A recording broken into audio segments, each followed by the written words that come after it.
Good afternoon, everybody, and welcome to Socialist Telly weekly roundup. Back to basics for me this morning because I've got one daughter living at my house with her family at the moment, and they've all got norovirus, so I can't get into my studio unless I pick it up. But bear with me on that. A bit basic this morning. Been again quite a week. Is there ever a week we come on here when it's not? That's the sum of it in a lot of ways. But have you got something ready for us? Do you want to kick it off and give us a quick? I might have. What the week's done in summary, and then we'll look in a bit more detail, I think. Yeah, sure. I mean, I've got a little something here. I couldn't. Excuse me. Classic, isn't it? Just as you. Best laid plans. Oh, isn't it just? Isn't it just? You've gone live again, haven't we? Right. Yeah, again. Right. Okay. Another relaunch for Keir Starmer this week, wasn't it? I've no idea how many more we'll get until he gets the message we don't like him. But there we go. Now, after standing for election on a platform of continuing to build on Corbyn's legacy, he now wants to embrace Tony Blair's, reducing membership to 190,000, leaving the party £25 million in debt. That was Blair's legacy. Oh, God almighty. My mother. What can we say? Well, Blair, like Starmer. Don't be getting in trouble with your mum. Blair, like Starmer, basically deceived the membership to become leader, but it soon became apparent what an absolute weasel he was, didn't it? Shows exactly why in later years Margaret Thatcher called him her greatest achievement, to have a tame opposition that didn't rock the boat. Blair's legacy was one of no council house building, despite knowing it was a crisis then and continuing with Right to Buy, losing even more of our housing stock. Tuition fees were introduced. Bank deregulation began. He did nothing to reverse anti-trade union legislation that Thatcher had brought in. I am going to kill my mother in a minute. Did nothing to reverse anti-trade union legislation that Thatcher had brought in. In fact, he boasted about how tough it was. Benefit cuts to single mothers and refugees seeking asylum. Disability assessments were introduced. Kids as young as 10 were given ASBOs and were being named and shamed about it. There was racial profiling and Muslims for stop and search, and they were told if they didn't like it to take off their veils. There was saddling of the NHS with PFIs, condemning them to massive debts and paving the way for private firms to come into the NHS. And all of that has been built on savagely by the Tories. The Tories just copied his example. So many of the problems we see today were happening then and started then. And of course, there was the matter of an illegal war that killed 1 million people. That's pretty much the only thing Starmer hasn't yet started. This is the legacy Starmer, bereft of ideas and principles, wants us to embrace. And when this falls flat, I don't know where he's going to go for his next relaunch, which I'm expecting in about 2 weeks' time. What do you guys think of this news? Thank God my phone is now quiet. I don't think there's anything. How many relaunches have we had? We were promised a policy blitz, weren't we? And there was, we're still waiting for anything really resembling a policy to come through. And it's going to be one of those things. But you just have the feeling at the moment that it's all about expectation management. They're trying to, in some way, kind of, I don't know, almost kind of get their screw ups in early, I think, so that when the conference comes, if he manages to even halfway stumble through his speech, they'll be hailing it as a huge success and trying to manage everybody's expectations, put the bar low, and then get over that, and they'll claim he's done well. But yeah, it's just appalling every time he opens his mouth. Now it seems to get worse, and he's got rid of, I think, the last kind of member of his original core team from the from his Lotto advisors or whatever now. But I didn't think much of any of them. However, you've got to say that the old Dennis Skinner thing comes into play about when he said it was about the Tories, so it applies probably perfectly well to Keir Starmer.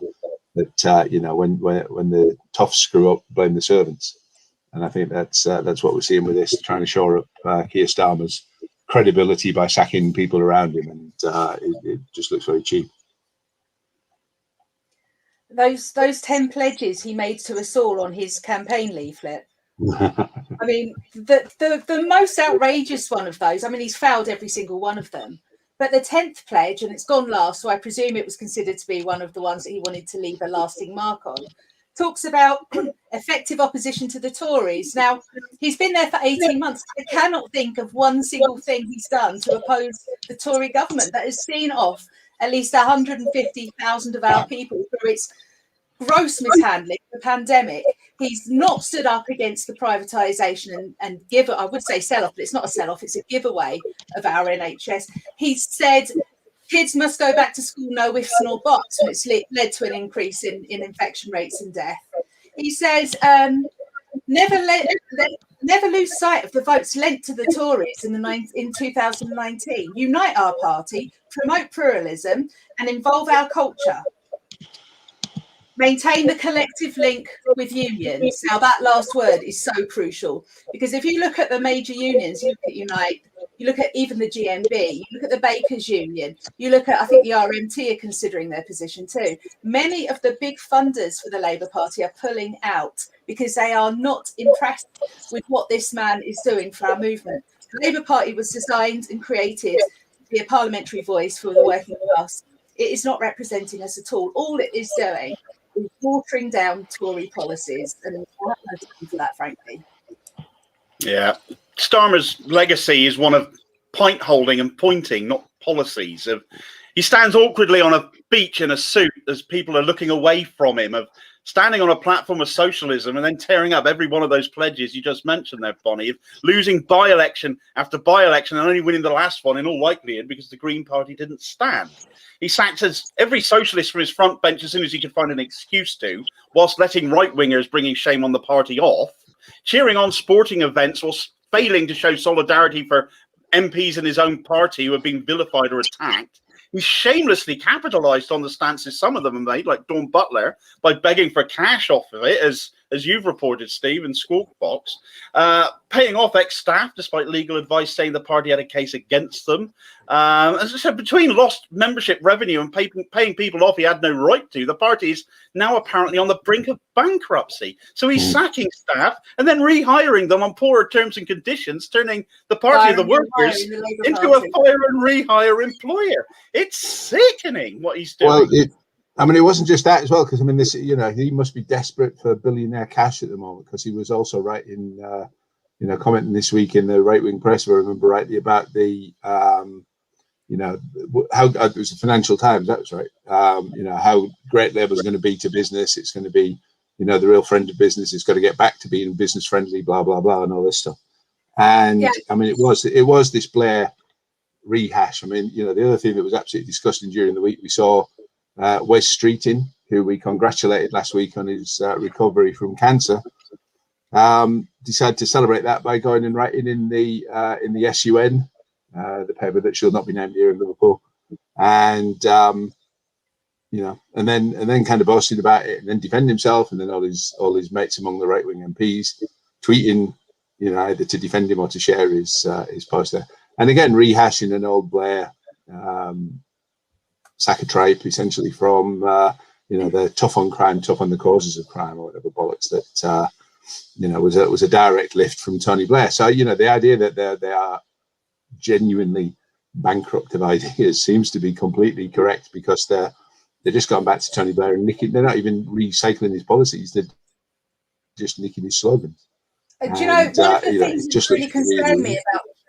One of the things that's really concerned me about the direction of the party at the moment is the promotion for CLPs to appoint what they call a BULO, which is a business liaison officer. Oh, God, yeah. CLPs to work with businesses. Now, it's always been the case that we would have a trade union liaison officer, because our party has grown from the trade unions. But they are now putting businesses on an equal footing, or trying to put them on an equal footing with our trade unions, which is absolutely despicable.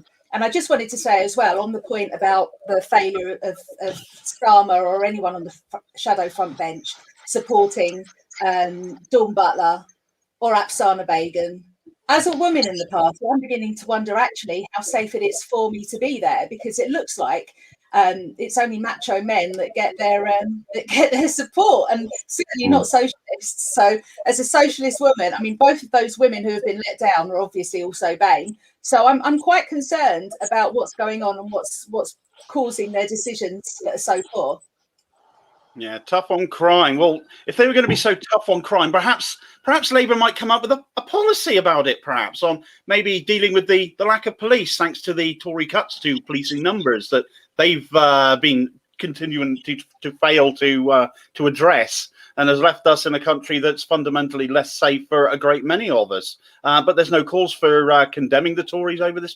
I don't remember Starmer ever or Streeting calling out anybody on the Tory front bench or historically over the last several years for the loss in policing numbers. And of course, there's no plan for what they would do to fix that problem. We're going to be tough on crime. How? Tell us how. Don't just say you're going to be tough on crime. It's a meaningless sentence. It's just politicking. Tell us in concrete terms what you're going to do. For all the I know we're going to come on to this in a moment, but for all the claims that the Corbyn era was overtly negative, the 2017 and 2019 manifestos were completely laid out policy-wise and were fully costed. They showed how they would do things, what they would do, and how they would pay for it. There is absolutely none of that now. So, I think as well, Damo, that I would like to pick up on that phrase, tough on crime, tough on the causes of crime. Now, the biggest cause of crime that affects the majority of people in this country is poverty. Where is the Labour Party on standing up to defend that £20 uplift to universal credit? If people are poor, they tend to get caught into criminal. They can get caught into criminal activity and so on. There's not very many sort of middle class, wealthy people that are going robbing purses from granny's handbags, sort of thing. So they've got to start looking at building a fairer society, and this is about economic justice. And instead of like walking around with a great big stick to bash poor people, they need to start elevating people out of desperate situations. We've got 15 million kids in this country going hungry. Now, if I couldn't afford to feed my kid, I would do whatever it takes to keep them fit and healthy, whatever it takes. And I'm sure most people watching this would do. So let's stop creating circumstances where people have apparently almost no choice in what they do, because they're just adding to the numbers of criminals. Yeah, we live in a country now where they're putting security tags on packs of formula milk. I mean, if that doesn't show where we are as a country and the state we're in poverty-wise, I don't know quite what does. I mean, you've got to be pretty desperate to need to steal your children's baby milk, but apparently it's happening. But of course, you're going to get dishonest people saying, "Oh, well, it's only because so they can pay for their fags." That's not addressing the problem. That's scapegoating the people causing the problem. And as far as that £20 uplift to universal credit, I will always hammer back again and again and again. That £20 uplift was never extended to legacy benefit claimants. And these are the most ill, most sick, most disabled, most vulnerable people in our country. They've never been rolled on to universal credit, and they were never offered that uplift to begin with. The uplift needs to be kept, and it needs to be extended to everybody, because these people have been left with absolutely no support whatsoever. So I will say, obviously, none of us here are condoning criminal activity, but we are urging the Labour Party, the party of the working people, to stand up and do something for the rest of society when people are actually starving. We've got a homelessness epidemic going on as well. There's so much that needs fixing. And we need some social provision for our young people as well, so that they've got choices of things to do and can have hope for a future life that will be better than the one they've had so far. Yeah, but the legacy of Blair is one of not dealing with any of the things you've just outlined. And if that's what Starmer wants to embrace, there's very little hope that this Labour Party under his tenure is going to deal with any of this. He's just bereft of anything. He's a political vacuum, a beige source of nothingness. There is nothing about him. There's no principles to him. He has none. Because if you don't like them, in 2 weeks' time, he'll change them and offer you something else in the next relaunch. It's almost like it's a deliberate sabotage of our party, isn't it? Chasing members away. That feels like what it is. We're financially ruined, apparently, and members are leaving 250 a day on average. He's not doing anything to build us into a party of government. This is a party of seeking control of the party structures, and that's all their focus is on at the moment. They're not offering anybody anything. Right, I'll give Keir a little idea. How's this? Right, try this for starters. How about a rollout or at least a good trial of universal basic income, so that we can make sure that fewer people are so desperate just to be able to survive. With the knock-on of furlough schemes, that could have been used as a form of UBI rollout or trial, rather than propping up businesses who are collecting taxes that they paid to the government back as nice little benefits so that they could keep their empires running. And fair enough, it kept people employed, but that money could have gone directly into people's pockets rather than via employers, which ended up working out as basically a massive tax break for people who employed a certain number of staff. Yeah. Let's lighten the mood slightly before we dive back into the Maya further on in the program. But this week saw a very amusing little development in the media landscape, in which we saw Blairite, I think is probably an accurate term, hack John Rentoul have to eat humble pie and publish a humiliating apology, really, to Left MP John Trickett. I don't know, I mean, I have no regard for Rentoul whatsoever, but I don't know what on earth possessed him back in May to tweet out when John Trickett said, included the Kill the Bill protests in a list of things that people should be supporting. Rentoul tweeted that he couldn't believe that a Labour MP, he even emphasised it, was tweeting support for murdering police officers.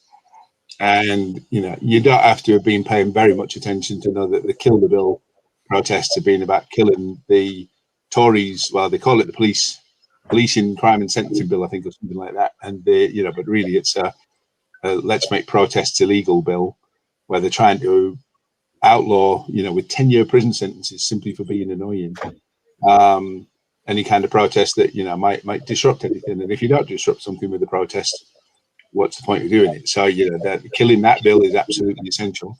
And Mr. Rentoul decided that he was going to act as though he thought that meant murdering police officers. And John Trickett took him to didn't take him to court, I don't think, but took him to task with his lawyers. And rather than go to court and face a complete drubbing, Mr. Rentoul caved in and agreed to publish an apology, pay a 5-figure sum, as I understand it, to a cause or charity of John Trickett's choosing, and had to leave that tweet apologising pinned to the top of his Twitter feed with a request to please retweet it, which I think has happened about 6,000 times so far. It's still got to stay up there for another couple of hours yet, so if you've got a chance, get onto John Rentoul's Twitter feed and make sure you share the hell out of that, because it really should be, it's gone very viral, but it should go even more so. And just goes to show the state of the press at the moment. But also that we saw the Guardian kill that story, so they were all lined up to print it and highlight what had been done to John Trickett and the fallout from that, and then decided that at the last minute that they weren't interested, I think was the term that they used, in publishing that story. So centrist hacks all circling the wagons and protecting each other, and that rag as well has been responsible for so much damage in the past few years as well. So it just goes to show what a poisonous so-called mainstream media landscape we've got at the minute. But it was at least amusing to see him get his comeuppance on that, Well done, John, for taking a stand. They all need to start doing it, not give an inch. This is completely unacceptable. That was a deliberate confusion or misinterpretation of what John Trickett was actually saying. Everybody knows what he meant by that. It's outrageous. But then he's gone out and put another tweet out today that sort of throws cold water on things, which is like, really, it's time people stop paying people like John Rentoul any money, because they just come out with bilge. It doesn't really matter what paper they write for. A right-wing journalist is a right-wing journalist. And if John Rentoul had his finger on the pulse, he'd know that it was ITV that killed the bill about 20 years ago now. It's fantastic action by John Trickett. John Rentoul has been thoroughly Ben Bradley'd. I believe it was the same legal team that stung Ben Bradley over his libeling of Jeremy Corbyn on social media that forced that please retweet addition to Ben Bradley's case. And of course, it's the same legal team that John Trickett has just used, and they've done exactly the same thing to John Rentoul. And that's exactly as it should be. You treat them all the same. If they go into be dishonest, be disingenuous, and undermine the journalistic integrity in this country further, low as it is anyway, then they thoroughly deserve every bit of embarrassment and humiliation that they get out of this. And of course, Rental's been stung financially as well, and had to fork out I think it was a 5-figure sum to a charity of John Triggett's choosing. Absolutely befitting of the crime, I believe. Yeah, brilliant. Yes, I mean, while we're on the topic of the conduct of centrists in the past week, so-called moderates, it's always a laugh when I hear that term. We've also seen Liam Byrne. We've seen that IPSA, the Parliamentary Standards Authority, announced that it's running an investigation into Liam Byrne for his behaviour during the West Midlands mayoral contest back in the spring, where he was accused by whistleblowers of having a shambolic campaign essentially that was so bad I think the Labour Party wasn't really funding it, and he was using parliamentary staff, according to the whistleblowers, to run his mayoral campaign, which he lost, unsurprisingly. But the rules state that, and the law, as far as I'm aware, that the parliamentary staff are paid for in order to do parliamentary work and to conduct your work as an MP. Not supposed to be about anything that will further specific party interests, and certainly not for anything that's not parliamentary, like a mayoral contest.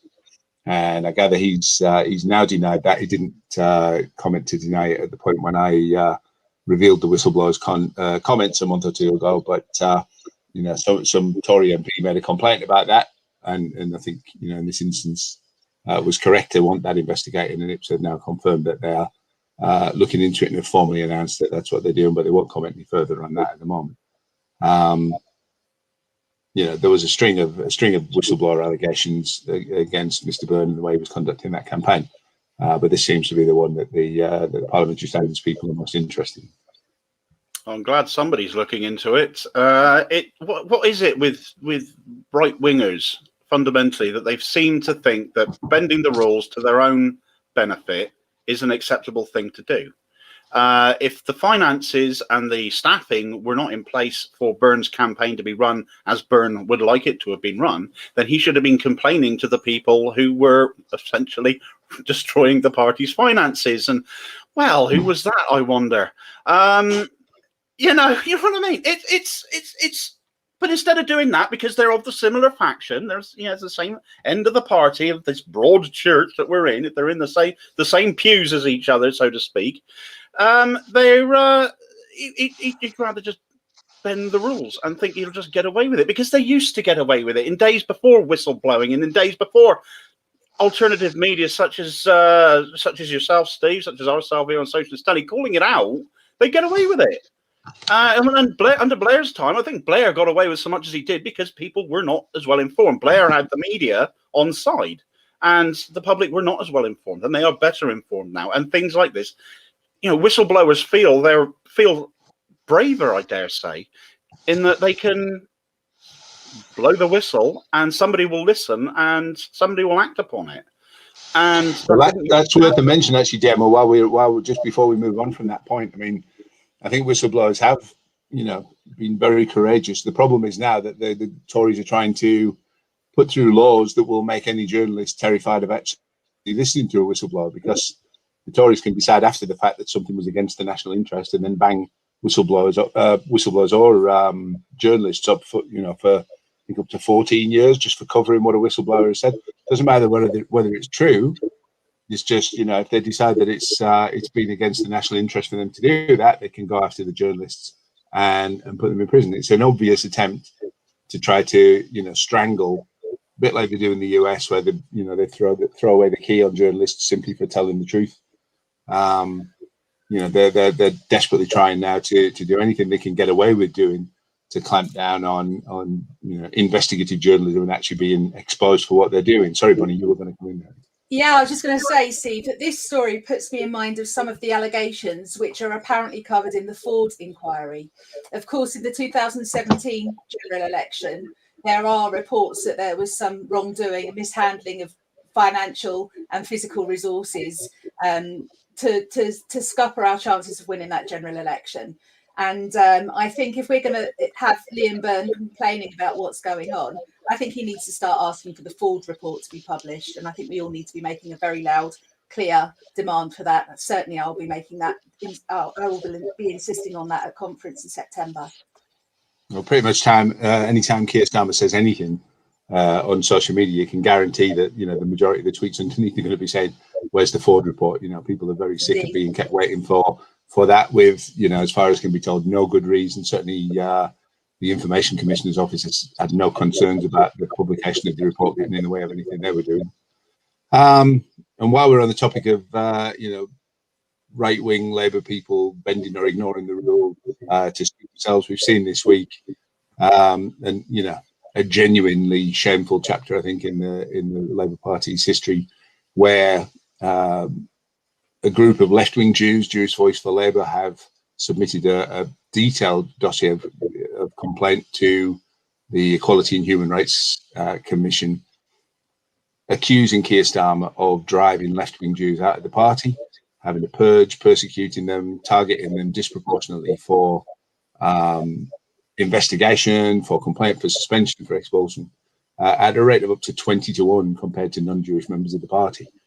And the language that was used around the original EHRC investigation into Labour was full of all this talk about shame and discrimination, etc. And it was the flimsiest of things that there were, that the report actually could come up with to try to justify those headlines. And now we're seeing the EHRC facing a proper dossier of actual discrimination. It will be very interesting to see whether they now institute a proper investigation for good reason into the Labour Party as it is under Keir Starmer, because it is frankly horrendous the extent to which people have been targeted for having left-wing views and being Jewish at the same time is frightening and atrocious. Yeah, I sincerely hope that the media will give this as much attention as they gave the reports and accusations that were aimed at the previous leader and his administration. I won't hold my breath particularly. JVL, I've come under sustained attack recently. It was only the other week that their prescription was being demanded by another right-wing Labour MP. And many a complaint has been put in about that, and we've been informed, those of us who have put complaints in, I'll hold my hand up and say, yes, I put one in. I've been told that we won't necessarily get any feedback back on that complaint. So presumably the which party, again is a breach of the original EHRC report. Just brush it under the carpet, forget about it, because again, it comes down to people being on a certain faction and not being attacked, and that lends credence to the JVL's complaint that it is the left wing being attacked. I mean, it's the left wing across the board that's been under attack by this administration, but for left wing Jews to feel particularly singled out and persecuted is truly awful, and shows that the party's handling of racism has become worse and has not become better. Failing to keep complainants updated as to the status of their complaint is one of the things that the originally HRC report said was out, should be ruled out and couldn't happen, and that's routine now. A lot of them aren't even getting acknowledged, never mind acted on or updated on the progress. So that's pretty grim. And while we're on the topic of grim, Keir Starmer's new director of strategy, Deborah Mattinson, said a few years ago that she was advising Harriet Harman on what to do while she was the interim leader of the Labour Party, and one of the things she said was basically ignore the undeserving poor and focus on the middle class. And undeserving poor, that's language that was used by the Victorians to justify why they left people to starve on the streets, and they'd only help the people that they thought were worthy of help, with no understanding of what their lives are about, no understanding of the challenges that people face, etc. And we've got that person now acting as Keir Starmer's chief strategist, as part of his kind of reshuffle of his Loto staff. And you just, I think I read an article about his, the relaunch, essentially the latest one. and saying, you know, that one of the staff members that they mentioned that he was keeping, pretty much the only one I think, was the one who used to work for a Tory think tank. I think that she was some kind of PR person for a Conservative group. So he's keeping her, and you know, and getting rid of other people, and then installing people like this who think there are deserving and undeserving poor people. And you know, I'm very tempted to break my usual kind of language policy on that to say what I think about it, but I'll bite my lip. Did I dream it, Stephen Damo, that during Jeremy's leadership, the right used to accuse us of harking back to the past, the spirit of 45 and all of that, as if that was a bad thing? What we're seeing now is a leader that's harking back to the past too, but he's just going back, 30 years? It is not the future for us. The future for us is improved social provisions, improved National Health Service, it's owned and publicly provided, improved educational opportunities, available and affordable housing, and a fair day's wage for a fair day's work. All of those things the future could contain if we had an even half sensible socialist Labour Party that will stand against the neoliberals. That it's this lot that are harking back, not us. Yeah, for sure. It's got to be remembered for anybody who's studied their history. Before 1945, or pre-war, people were living in slums. There was no health service. People were dying of awful childhood diseases, Victorian diseases, diseases we've largely got rid of now thanks to the NHS, because there was no NHS. The government of 45 was probably the most transformative in modern recent history. And it should be a source of pride that it was a left Labour government that did that. So for the vast majority of Labour's history as a party, too often it's been the right that have led it, and the right stand for absolutely nothing. And yes, Starmer is now harking back to 97.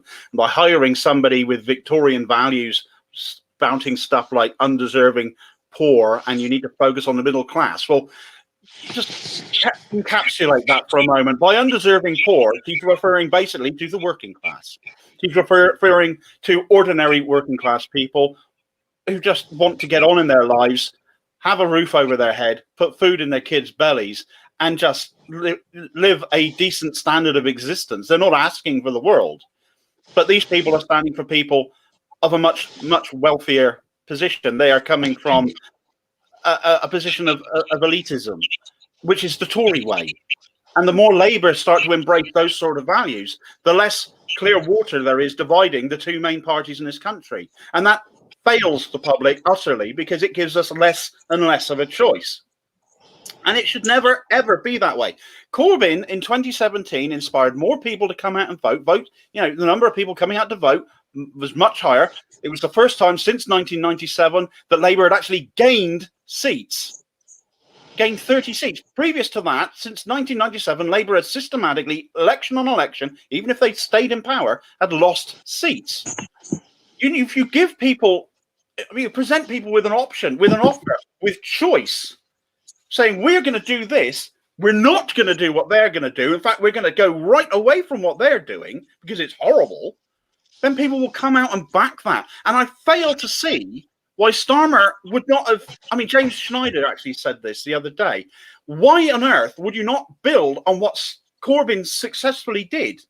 The plan of action, the building blocks that Corbyn brought into the Labour Party, that inspired, that enthused. Why would you not build on that, even if your policy direction is going to be a completely different one, or not have policies at all? But even if you're going to have a completely different stance, you would still want to build on what had clearly worked. And instead, they just ripped it up and abandoned it. And now they're in the piss poor position they're in now. Exactly. I mean, we're in a position where we're seeing life expectancy falling for the first time in history, really. We're seeing increased cases of child malnutrition. We're seeing decreased levels of literacy and numeracy in young people. We're seeing an epidemic of homelessness. We're seeing really desperate times. We seem to be heading straight back to that Victorian era where people take a room in a house and have a cooker on the landing, because that's what we're being taken to. Otherwise, there is 0 point in voting for them. As they currently stand, if these are the policies that you want, vote Tory. If they are not the policies that you want, where do we go? Because the Labour Party is not offering any alternative whatsoever. Looks like Demo's got frozen. Hopefully he'll be coming back. Yes, well, and but we saw this article during the week, this accusing Labour of being relentlessly negative under Jeremy Corbyn, and just trying to completely rewrite history. It's astonishing. Well, no, I wish it was astonishing. It's just it's appalling. It's awful. I mean, we saw Corbyn go. Anywhere Corbyn got, the place was packed out. To the rafters if it was indoors, and then he'd have to move outside and speak outside. If we went to an outdoor venue, the crowds were huge, and everybody was excited, and there's this buzz and the surge that happened, etc. And is Demo back? And Keir Starmer could have a free ice cream ban. He couldn't get a crowd. So does he think he's going to win over these Tories through this? I mean, what is he trying to do? I can't understand what he's thinking, because it's certainly not what the majority of our members and the people that would vote for us are going to want. So who is he appealing to? Who is he trying to appeal to? Well, he's not. He keeps changing his principles every other week, so he's going to be trying to appeal to different people for different things. He's desperately trying to find something that works, and sadly for him, he can't seem to see for the life of him that 2017 is what worked, or 2015 even is what worked. Embrace that. Don't go back older than that, because people revile Blair in this day and age. All the mess that he caused has all come out since. So let's not pretend that he's got any intention of finding something that works, because as long as he keeps trying to embrace right-wing values, nothing he does is ever going to work. And even now, if he decided to change his mind and go 100% Corbyn, who would believe him? Who would trust him after everything he's done? The man has... there's no faith that he will keep his word on anything. So he's done. He is done. As long as he's leader, Labour will not prosper. And the country will continue to suffer under Tory rule. Sorry, I missed that. Sorry, Damo, I cut in. I was going to say, what happened to this? Any leader but Corbyn would be 20 points ahead. 20 points ahead, exactly. The Lib Dems is what they were talking about. When he got back to... I think he got back to 7 behind, and they started going, well, look, we told you. And he was, he's still miles behind. And you need to be miles ahead at this point. You can have a prayer of winning. It's just, is this collective suicide by the right of the Labour Party, because they'd rather kill the whole thing than have the left succeed. And that's what it boils down to. And they, the laugh is the idea that they used to say that the left wasn't interested in getting elected. And there's no discernible sign that Keir Starmer has any interest in getting elected at all at the moment. I've seen lots of people saying that they think that he was put in to destroy the Labour Party, and I thought, but it's to some degree, I'm coming round to that way of thinking, because when that much evidence is in front of your nose about what's going on, it's hard to you start to have to give into it, really. But let's look at the Tories for a minute. I mean, we've seen genuinely astonishing, even for the Tories, numbers this week in terms of the number of phones that have been lost with by Tory departments in what appears to be a policy probably of let's avoid scrutiny and accountability by losing devices to the degree that we saw John Trickett this week accuse them of governing by burner phone. And the idea that they're almost kind of buying these pay-as-you-go numbers to use once to do something nefarious and then throw away and pretend they never existed. People using private email addresses for government business, people using private WhatsApps for government business, all to try and keep out of the public record and away from the Freedom of Information Act requests, the stuff that they're doing and getting up to. And it is, even for the Tories, even with the absolute lack of principle that they show, the scale of it was thousands, a couple of thousand, I think, altogether in 1 year that had been lost by government departments, with I think the Ministry of Defence and probably the Health Department being two of the worst ones. I mean, in the old days, you'd say that was a potential security breach as well as a possible sign of corruption and dodgy deals, wouldn't you? Well, they're showing a security breach now. If somebody leaves something on a train, so it might get found out by the public. It's okay to just disappear stuff, you know. I mean, we've seen them hand out these deals and contracts for billions, hand over fist over the course of the pandemic. I mean, I've mentioned it before, 37 billion for track and trace. The new legislation that is going through now, unless we put up an almighty fight, and I hope that we do, will legislate for that to be the norm. They won't need burner phones then. They're going to have complete carte blanche to do what they like. And actually, you know, there will be no possibility of scrutinising contracts which are going to run for 10 to 15 years. We're not talking about a 5 or 6 month or a 3-year contract. We're talking about a 10 to 15 year contract. Hands will be tied. Even if we manage to get rid of this bunch of Tories and get a Labour government that we so desperately need, we'll still be tied into those contracts. We've got to fight against it 100%. The numbers are absolutely crazy on these devices. And of course, the most high profile one that's come up in the news recently is Lord Bethel, who worked in the Department of Health, and he lost his phone because so much of the Conservatives' dealings have been done on private phones and through private emails. And some of the numbers that are coming up are just ridiculous. The Ministry of Defence, between 2018 and 2019, topped the list. They'd lost 767 devices inside a year. HMRC had lost 288. The Home Office had lost 164. I mean, this is clumsiness on a dramatic scale, or there's something really, really fishy going on there. I mean, it's just preposterous. These are not, I mean, anybody who's taken out a phone contract knows these are not cheap devices. This is a massive amount of money, the public funds, that the government are spaffing up the wall on what, burner phones, it would seem. John Trickett is absolutely right. They're governing by burner phone. They're covering their tracks up. There's no accountability, and there's no way of ever holding them to account for anything they're actually doing because the evidence is completely lost. This should be blatantly illegal. This should be government destroying, resignation demanding stuff. But of course, in this day and age, that just doesn't happen anymore.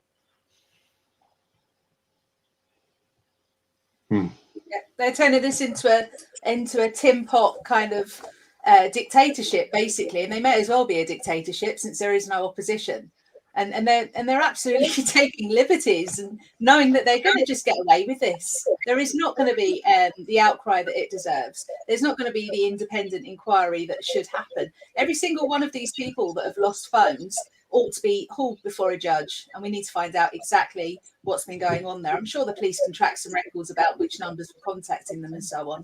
Where's the police inquiry? If you're going to lose a mobile phone every other week, then you're not the sort of person that can be trusted to have a role in a state department, really, can you? I mean, what else are you losing? Every other week, being very kind there, Demo. Every other day, frankly, yeah. Two a day, basically, to those kind of numbers in one single department.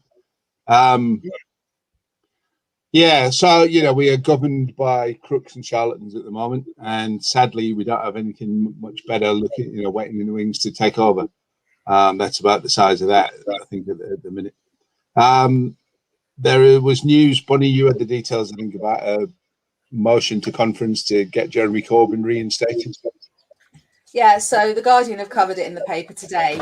I'm not sure why they're covering it today, because it's about a motion that was being circulated since last June.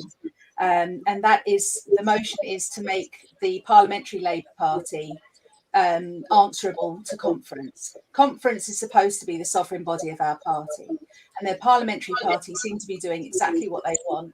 And the illegal withholding of the whip from Jeremy Corbyn is a case in point. So this motion is going around a number of CLPs.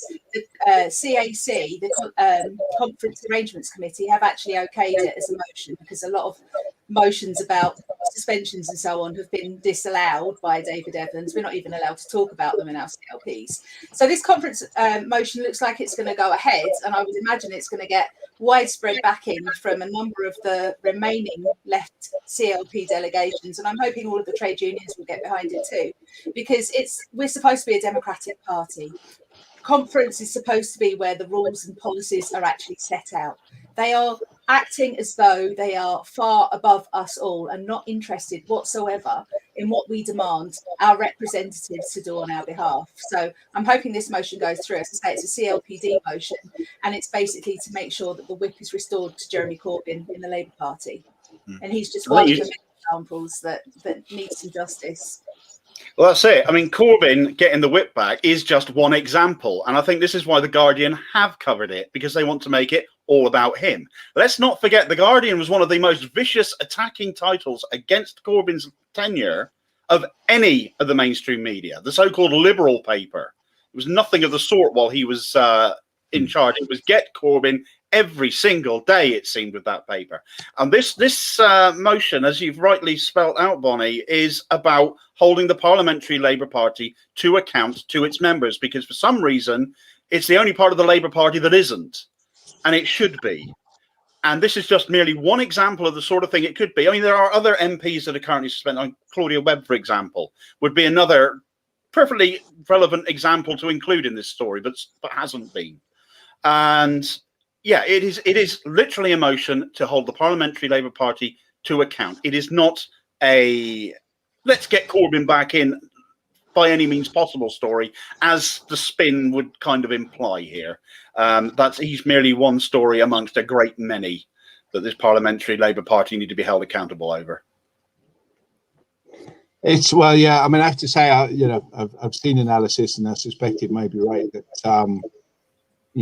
this motion is going to go to the conference and then get defeated, because let's not forget that the Labour right has spent the last 18 months, give or take, preparing to rig the conference in their favour, stacking up as many delegates as they can, going in there heavy-handed with the union vote as well, no doubt, where they control that, to try to make sure that only motions get through that suit them. And if this motion goes to the conference and then gets defeated, they're going to spin that as being a victory for Keir Starmer. And if he can scrape through a half-decent conference speech, which is still a big question, then they'll make out as though that's been a triumph. So they're trying to set the bar, the expectations very low, so that if he manages to hobble over them, they can spin it as a win.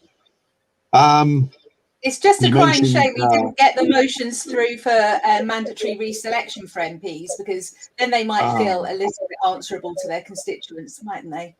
Yeah, well, that was. I mean, it's spilled milk now in that sense, but yes, it was a big mistake at the time not to make that. So, but the way things are at the minute, they just claim the NEC is completely free to do whatever it wants under Labour's rules and just ignore it. So that's where they're at the minute. You mentioned Claudia Webb earlier, Demo. I just want to give her a shout out, because we've seen big win this week for people working in low paid jobs in the garment industry in Leicester this week.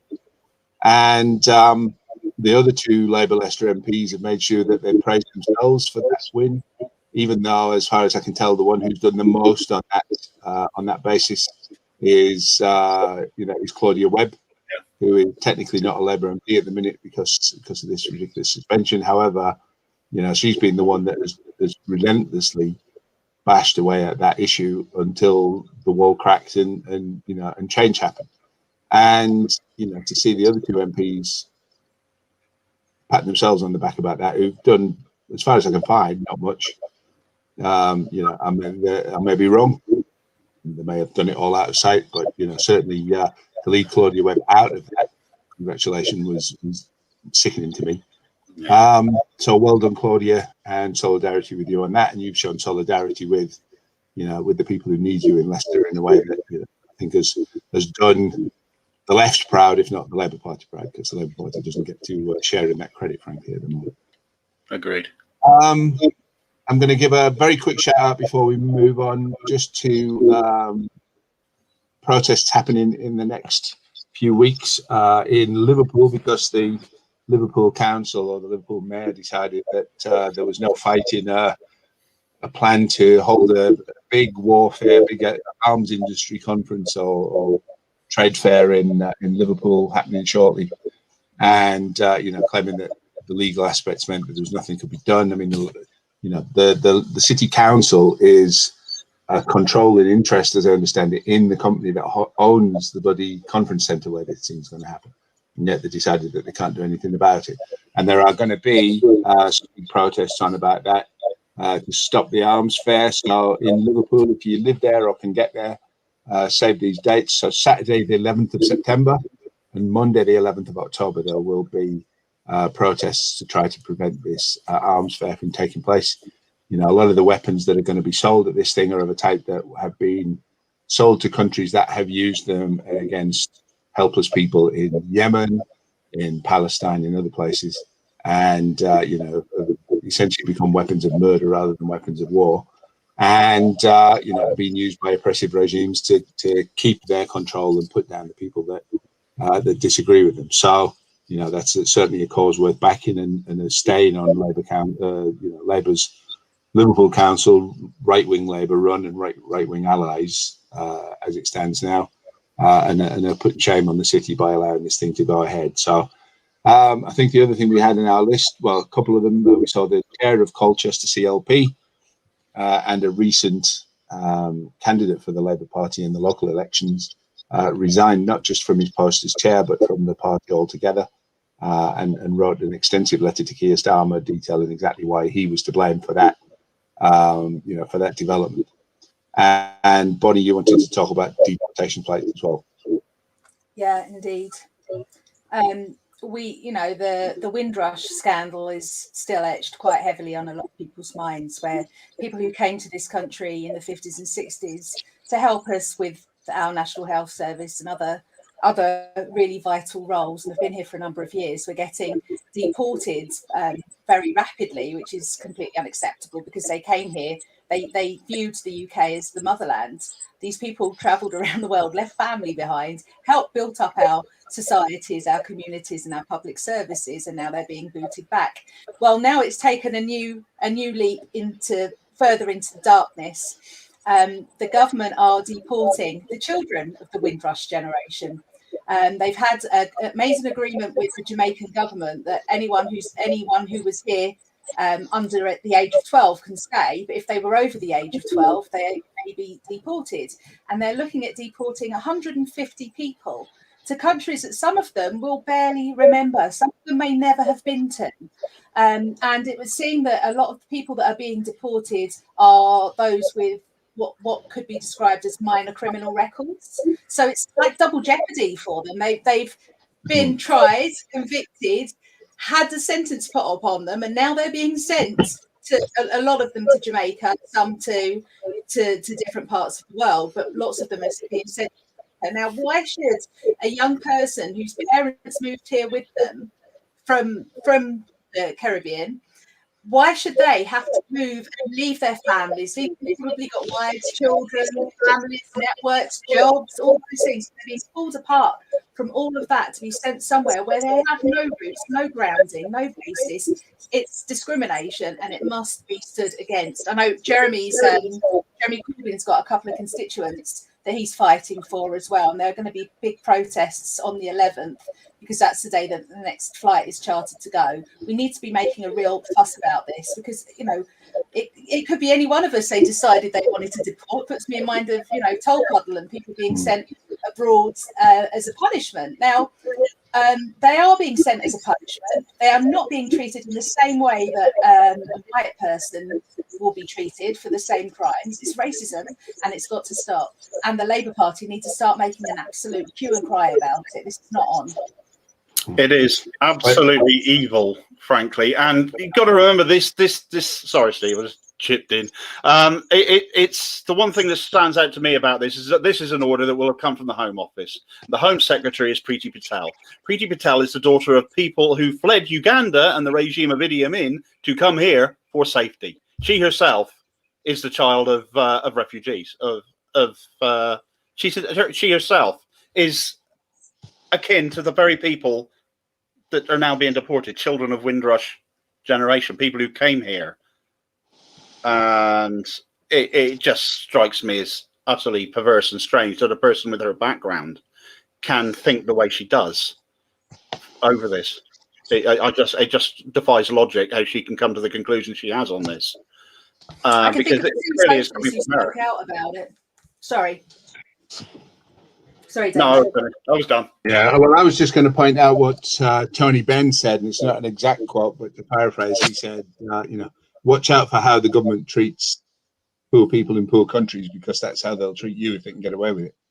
And I think we're definitely in that kind of situation now, that there are people who, you know, I mean, I was talking to an asylum seeker woman yesterday who was, you know, is here with 2 kids, had to flee from a totally oppressive regime in Azerbaijan, and has had her asylum application turned down twice for no good cause, as far as I can tell, and they're in the process of what's probably a final appeal, I think, at the minute, with some support from local people. But it really, you know, I think we are at that point where, you know, those folk did up in Glasgow recently, where they just turned out in the streets and said, no, you're not taking these people away, and they had to give it up and move on. You know, it's going to come down to that kind of resistance, really, if we want to see people humanely treated, because that's the you know, that's where we're going at the minute. That's the nature of, again, you know, if there was an opposition that was actually opposing, you could say that there was some hope of you know, of parliamentary change or whatever, an actual, you know, replacing a bad government with a good one and doing something better. I don't know if that's the case anymore. Is leading on it, and she's doing a good job, but the whole of the shadow front bench ought to be screaming and shouting about this. Yeah. And we've also had, So, as well, when we talk about refugees, Steve, we also ought to bear in mind the attacks on the RNLI for fishing people out of the sea, you know, doing their job. These volunteers have been out there rescuing people from the sea, and they're being criticised by this government, saying that they were refugees, they should have been left to drown. These are human beings. These are people. And the RNLI is run by volunteers who go out there to save lives. And that's what they've been doing. I hope everyone can find it in their hearts to chuck them a couple of quid if you can spare it, because they are entirely voluntary funded. It's all on charity. Yeah, and again, I think that we might have covered this in last week's show, but you know, there were horrible Tories who were faster to defend the Lifeboat Institute than the Labour leadership, which was again just, you know, nauseating, really. So I'm sorry everybody who's watched this that it's been a bit of a grim show. In order to try to make it, you know, finish on a better note, here's that John Rentoul apology. So feast your eyes on this. A personal apology to John Trickett, please retweet. And then he's apologized for this article he put where he said that he was using a slogan to implying support for murdering police officers. Now he's still trying to justify why, but he based this on a tweet using the "Kill the Bill" slogan. It's not, you know, he's a journalist. It's hard to imagine that he wasn't aware of the "Kill the Bill" protests, because there's been, you know, even the BBC has had to give him a bit of coverage. So it's hardly a secret. So he says he accepts it was wrong and sincerely apologizes for the distress and upset caused. That went along with a 5-figure sum, not specified exactly, to put it right. And then we saw John Trickett respond and show exactly what the tweet was here, and people like Diane Abbott jumping in and making a bit of hay there with, you know, I'm sure that Mr. Rentoul feels better for apologising. I suspect that's probably not the case. But the numbers on this are quite heartening. So we saw, what's that going? 1,500. I think people are jumping in that quick. There we go. 1,500 comments of people kind of crowing over that, essentially, I think, and telling them off. And a good 5,600 and more tweets of that so far. That went up at 2:30 on Friday. So I think there's an hour and a half. You've got 90 minutes there, folks, to make hay. Well, that's pinned. I'm not sure whether it's being deleted altogether at that point, or whether he has to leave it up for longer but not pin it. But it had to be pinned for 48 hours. So get in there and make hay and have a bit of fun. There's precious little enough at the moment to you know, to smile about, but that's one of them. And so join us through the rest of the week for more Socialist Telly programming. Thank you for your time so far. If you want something catch up, thank you for that. And do share. Make sure you do the clicky bits on your preferred social media platforms to make sure that you don't miss out on what we're putting out. And thank you to Bonnie and to Damo for joining us on this and giving us a chance to look back at yet another bleak week in British politics. Take care of everybody and hang in there. Cheers, folks. See you.